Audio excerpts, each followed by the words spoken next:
وقال الذين كفروا لرسلهم لنخرجنكم من أرضنا أو لتعودن في ملتنا فأوحى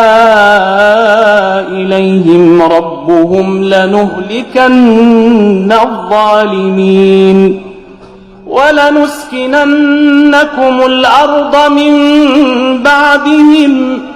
ذلك لمن خاف مقامي وخاف وعيد واستفتحوا وخاب كل جبار عنيد وخاب كل جبار عنيد من ورائه جهنم ويسقى من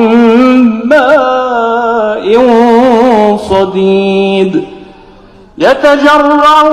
ولا يكاد يسيغه ويأتيه الموت من كل مكان وما هو بميت ومن ورائه عذاب غليظ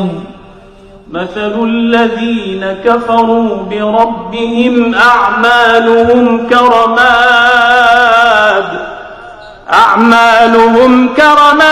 اشتدت به الريح في يوم عاصف لا يقدرون مما كسبوا على شيء